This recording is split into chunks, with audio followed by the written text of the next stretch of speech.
Williamsburg predates Richmond as Virginia's capital. Known as a bustling center of commerce in the 18th century, it is now a living museum of early America. But archaeologists continue to unearth new stories, including a recent discovery that warrants further examination in this edition of History Through the Lens.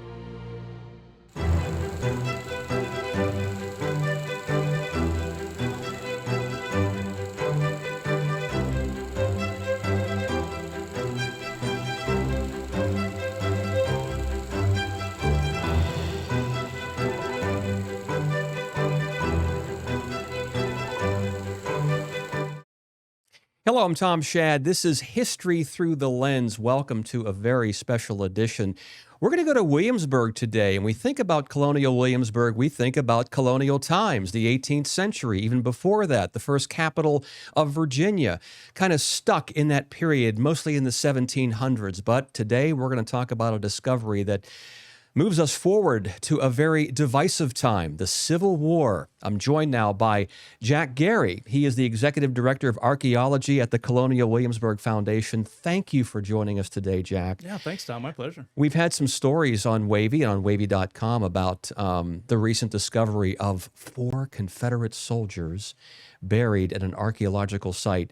And I think you were doing some work around a magazine there that goes back to the Revolutionary War. Can you walk us through this project and how it got started? Yeah, sure.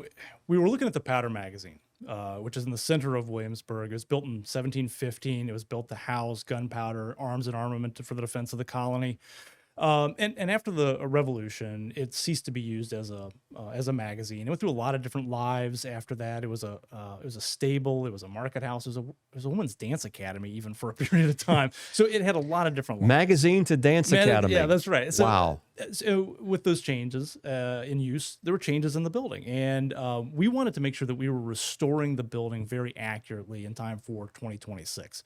And in order to know what was different about the building, we wanted to do archaeological research around it, see if there's any remains of the building, remains of the activities that were happening around it in the 18th century that we could then recreate. That's what we do at Colonial Williamsburg. That's what we do really, really well at Colonial Williamsburg, is recreate the past.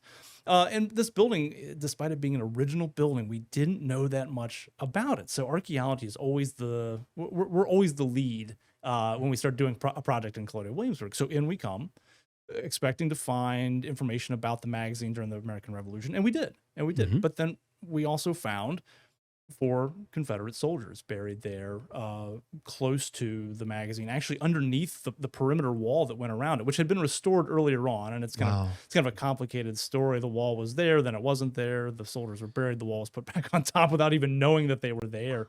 And so we discovered them in the course of the excavation. Walk us through that discovery. What was that like? And tell me, how did you know these were Confederate soldiers? Yeah, we were looking at a stain in the soil, thinking that it might be a structural feature associated with the magazine itself. And as one of our field technicians was literally troweling, and so you think of archaeology with the small tools, that we were at that phase. I mean, he was troweling the soil very carefully in literally one trowel movement of the dirt, and he was looking at the eye sockets of a human skull.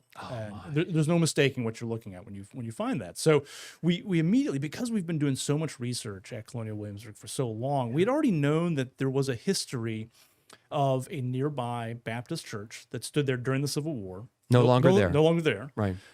Stood during the Civil War, and it was used as a hospital by the Confederate Army and then the Union Army to treat specifically Confederate wounded. And only Confederate wounded. And there were oral histories of the Confederate soldiers dying in that hospital, being buried in mass graves directly outside the hospital. So pretty quickly we realized, I think we have Confederate soldiers. And just looking at the way that they were positioned, there 3 of them were in one grave, one pit by themselves, and then there was an individual in his own grave, and that individual had a mini ball, so a bullet in his spine, the types of bullets used during the Civil War. So the information led us to conclude that these were soldiers, Confederate soldiers, that died in this nearby hospital. And we knew there was a Battle of Williamsburg in 1862, a very important battle early on in the Civil War. So you just put 2 and 2 together. at that point. Exactly right. Yeah, May 5th, 1862, the Battle of Williamsburg. It was one of it was the biggest battle after the Battle of Manassas, and it was the first time that the Union and Confederate armies really fully clashed, and it really made everyone realize this was not going to be quick, and this was going to be much more brutal than I think anyone had ever realized. And some historians agree that it was that war, at least partially, made then President Lincoln say, okay, we're going to move from just preserving the Union to making the Civil War about eradicating slavery. Yeah. This was a battle it was so brutal. The realization was this is going to escalate and needs to escalate in order to end this war. Wow. Yeah. Very, very, very chilling to think about that Williamsburg was in the center of that. So what was the reaction then when you discovered these, and knowing that we're probably going to shift the narrative a little bit about what Colonial Williamsburg is? Sure. Well, our first thought was we need to do right by these men. Their humanity was the number one priority. Treat them as humans, and in order to do that, we decided that we wanted to exhume them and place them someplace more respectful and out of harm's way. But also see if we can actually put names with these men again, actually identify them by name. And this is not something that's been, a lot of people think that DNA can do anything for us. And it's the first thing you think of, DNA evidence. It goes back to O.J. Simpson.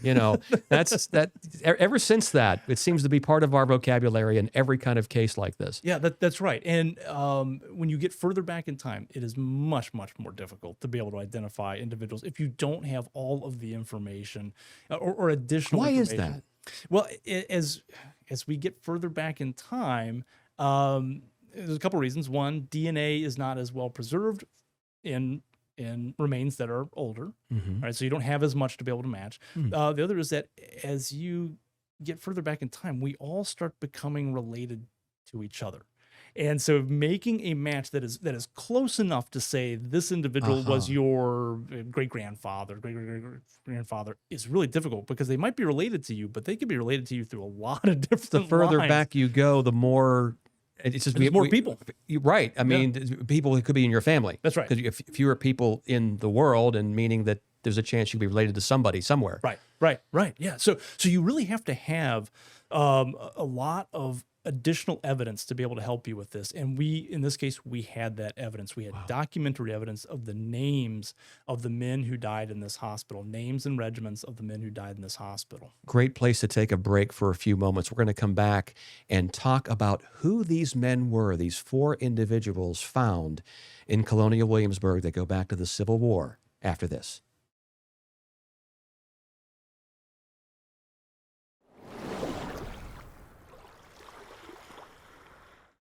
Welcome back. This is History Through the Lens with Tom Schaad, and my special guest today is Jack Gary from Colonial Williamsburg. He is the Executive Director of Archaeology there, and we're talking about the Civil War and a recent discovery of 4 Confederate soldiers where you were actually looking for artifacts for the American Revolution, linking these 2 fascinating periods in time together in American history. Tell me more about the 4 individuals you found. What do you know about these men? Yeah, so we can look at the skeletal remains, and we can learn a lot about them. Age, what some of the things that have happened to them in their past. And there were even some artifacts that were with them, personal effects that were on them. So you start to get a really almost intimate look at these 4 men. So we know that one of the men was late 40s, maybe even early 50s. He was pretty old to be officer, possibly. Possibly. Another right next to him, opposite, very young, possibly as young as 15 to 16. The older individual had 2 gold coins that were found right at his hip. And we believe that they were sewn into the waistband of his pants, or else they would have been confiscated and taken. So 2 gold $5 pieces. A lot of money in those days. Yeah, it was. And this may have been, security money for him to be able to get back home perhaps, or just to have some money on him. The young individual, he was found with a toothbrush and a snuff bottle near him as well. So these men were buried with their personal effects, and they were also buried in a very dignified way. All 4 of them were buried with their hands very carefully placed in the grave and with their hands crossed over their stomach. So it goes against an oral history of the hospital. A local Williamsburg resident, she wrote about the hospital, obviously a Confederate sympathizer, being in Williamsburg, Virginia, Sure. and she said the Union surgeon is treating these men almost as a butcher, and she referred to them as an unsympathetic foe. But what we see is the complete opposite of that. There's care taken with these men, even when they were put, even though they were, the enemy, they were placed very The respectfully in the enemy ground. insurrectionists, but also fellow Americans. Yeah, yeah, and You so, have that dichotomy playing against each other. and there's something about that for today, isn't there, to think Oh about? my. So It's very chilling, it actually. is. It is. It is. One of the men, the older man, he had broken his leg. His lower leg had been broken at some point earlier in his life and had healed over. And he even had a lead musket ball embedded in his hip. This is not what killed him. It was embedded in his hip and had healed over. So he was carrying a wound, a bullet from an earlier conflict, maybe an earlier battle of the Civil War, or maybe something else. So Yeah, maybe Manassas or something. possibly, because this is early on in the right. Civil War. Right, right. So, I mean, the stories of these men, we won't get at all of them, but you can start to imagine life in it. And quite frankly, when you see what we call individual 4, who had the mini ball in his spine, the realization of the brutality of this conflict. Well, that's my next question, because historians often say the Civil War, the weapons were ahead of the tactics. You still had people lining up and shooting each other, and these weapons were much more powerful than, say, what you had during the American Revolution. I mean, Sure. so what did you glean from that? Yeah, well, I think we see some of that in these in the wounds that we see in these men, but we also, one thing I haven't mentioned yet is that we also found 3 amputated legs buried in their own pit. Common way, when you had wounds, they would amputate legs and arms. And what's interesting about this is that we know who the surgeon was in the hospital. And he was a Union surgeon. He was a volunteer with the Union Army. And when the Union takes over the town, they take on these wounded Confederate soldiers, and he's trying to keep them alive. But it turns out he's a very skilled surgeon from New York who had pioneered some methods on spinal surgeries and even amputations. And at that time, it was recognized, it was just beginning to be recognized, that if there is a wound on a limb, if you amputate it within, I believe, 48 hours, the chances of the individual surviving increase 90%. So these guys would often amputate, just knowing that will save the life. That will save the life. One of the local residents wrote about the surgeon, saying that he is amputating limbs indiscriminately and butchering our men. What he was doing is he was following modern medical practice to try and save these men's lives. And so we see these three legs. They're all legs, and we can see the cut mark on them. And it is almost mirror smooth. It is the mark of someone very skilled at doing this. So we're seeing the surgeon at work here, trying to save these men's lives. So you talked about a man middle age. You talk about a young man, probably a teenager, probably 15 years old. What about the other 2? The other 2, both are in their individual 3, as we call him, is in his 20s, and individual 4 is probably in his late 20s and into his 30s. And any special characteristics about either one of those men? Individual 4, again, he's the one who has the bullet in his spine. He was buried with nothing at all on him. And individual 3 had a little bit of lead shrapnel near his head. May have been a wound that he had suffered. So we can get some information, but boy, there's always, and that's the story of archaeology, there's always something left that you want to find And out. so many of these soldiers, they just thought that they were defending their homeland, and they just came from the poor families and said, okay, or maybe for an adventure, or you hear all kinds of different stories, and some defending their honor, depending on what your economic background was. Right. The reasons for fighting were as varied as the men in the battle. That's right. And so what these men were fighting for, we don't know. And so one of the our approach to this was, we want to restore humanity and dignity to them as individuals. That was number one priority when we found them, is make sure that we can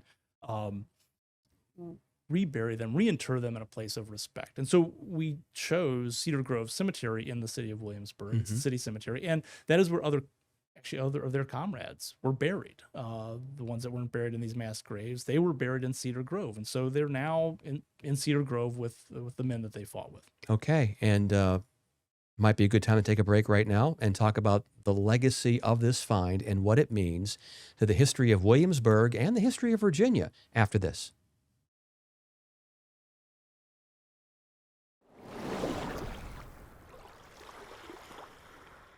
Back with this edition of History Through the Lens. I'm Tom Schaad, and we are talking about Colonial Williamsburg going into the path of the Civil War and a recent discovery there that really is opening up a lot of eyes and really kind of, I wouldn't say redefining the history there, but kind of just uncovering more and giving us a greater sense of what Williamsburg and Virginia is all about. With me is Jack Gary, who is the Executive Director of Archaeology at the Colonial Williamsburg Foundation. And now we talked about the 4 men that were found, all Confederate soldiers, ranging in age from 15 to 55, basically. Yeah. So what is the process you are using to identify? We know about DNA, Right. but can you walk us through that, how you're going about that? Yeah, and in order to do what we're doing now, you have to have just, again, the right amount of information, and we have that. So we have good preserved remains. So the skeletons are well preserved. There's a lot of information we can get out of them, such as their ages, even their stature. We also have a list of men who died in the hospital. And we start to match that list up with what we see. So as you mentioned, we have an older gentleman, maybe in his 50s, and a younger person. That list was recorded by date of when these men died. Right, so we have one pit, 3 men in it. It seems very likely that these men died on the same day or maybe one right after each other. So if we look at the list, we start doing some basic genealogical research into the names of those men using census data. We can start to find out how old they were when they died. And so not everybody matches who we have in the ground. And so we have a list of 60 names. We've been able to take that 60, and not everybody that was in that hospital died. Well, let's take them out. Right? Not everybody in that hospital was buried in a mass grave. Some are noted as being buried in Cedar Grove. Take them out. Some are noted as having amputations. These 4 men did not have amputations. They're all whole. Take them out. We narrow it down to 20. And then let's look at the ages of those men and the dates that they died. And we have a grouping that matches our ages and matches the time period of dying very close together. So that's our starting point. The next step is, let's take those names of the 4 names who we think they are, and we have to trace them into the modern day. Can we find descendants of these men, of these 4 names? Everyone wants to know. Yes, that's right. That's right. And if we can do that, then DNA finally comes into play. Everyone's probably thinking, all right, when's the DNA going to happen? Right? So we've taken the DNA samples from the remains. We have that. All right. But if I don't have a good guess as to who to try and match it to, it doesn't work. I can't get an identification. Sure. So now that we're moving the genealogy of at least one of these men forward into the present, and we have found that there are descendants, living descendants of one of the individuals who we would now need to reach out to and ask if they would be willing to match, see if their DNA matches this one individual. If so, then we've identified this person by name. Well, just to clarify, you have some ideas as to identities right now, but you're not going to reveal that yet because you want to confirm this, make sure that you have it down pat before you start putting names to these individuals. Yeah, absolutely. We're taking this step by step, and we don't want to get out ahead of ourselves with this. And so the next step it will be to reach out to an individual. That will be a fascinating follow-up. For sure. Yeah. Can you imagine that phone call? I'm looking forward to giving that phone call, actually. Yeah. Well, we have to be a part of that somehow. We'll talk about that later. But I just think about the legacy. We talked a little off camera about Colonial Williamsburg, and you keep, colonial, right? We go back to the 1700s, and it was capital of Richmond until 1780. Till 1780, moved to Richmond. That's right. Moved to Richmond, right? And then, of course, Civil War, Richmond was the Confederacy. And it's just, how does this change the perception of Williamsburg and the conversation about our history through Williamsburg? Yeah. I think for us, what we say in the archaeology department at Colonial Williamsburg is we find it all. Right? There might be a time period that we're looking for, and that's the time period that we primarily interpret to our guests. But but we find it all at Colonial Williamsburg. And the stories of these other time periods are very compelling and shed new light into the history of the country, this being one of them. So, we're really kind of proud and excited that we in the archaeology department at Colonial Williamsburg can keep advancing these things and adding these new layers onto the history of Williamsburg, ones that people don't often think about. And so, we want to be able to start to, well, I won't say portray first person like we do the Revolution, but we certainly want to be able to convey that information to our guests to just convey how deep the history is in this one little town and how much has happened and how you can connect all those different events to how we got to today. And the Civil War has been a cottage industry in America for years. All the reenactments and the people who are Civil War buffs who've seen all the documentaries, who've seen the Ken Burns documentary. Right. By the way, Williamsburg not mentioned in that documentary because we don't maybe know as much about it. Or now do you see Williamsburg, besides doing the colonial reenactments, possibly becoming more of a Civil War destination as well? I don't know that it'll ever become a Civil War destination, but our mission at Colonial Williamsburg, bottom line, is education. And if we can educate through the things that we find, through the resources we have, through the historic town, then that's what we'll do. It's again, bottom line, educate about the history of this country. And you have a long way to go because you've been excavating around Williamsburg since 1928. Yep. And you found 30%. Only 30% has been excavated in a scientific modern way. There's right. If we're still finding some of the things that we're talking about here today, imagine what else is out there for us. So this is fascinating. I mean, you have like more than half, 70% left that you believe. And who knows, maybe you'll find even more than that as you continue to dig. I mean, the only thing new in the world is the history we don't know.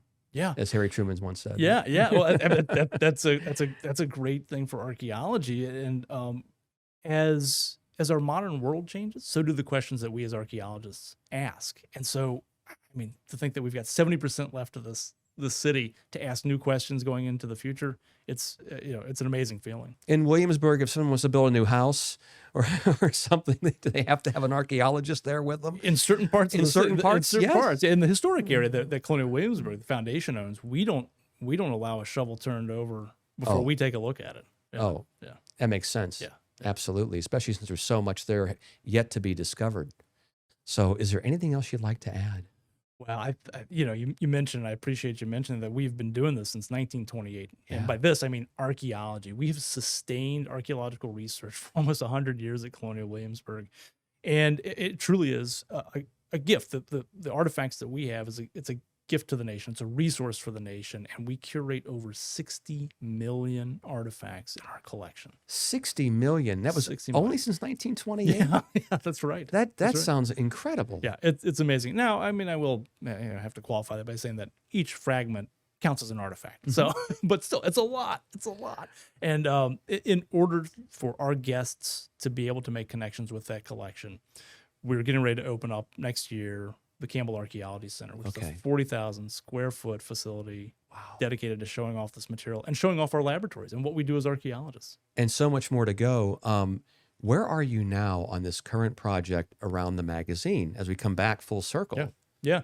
So we're in the phase of archaeology that most people don't realize. They think of us digging, which is a big part of it, but there's also all the other stuff you have to do, all of the artifacts that we recovered, not just the ones associated with the soldiers, but all the other artifacts. They have to be cleaned, they have to be cataloged, and they have to be analyzed. That's the phase we're in right now, and that's about 60% of what a project is this back of house stuff.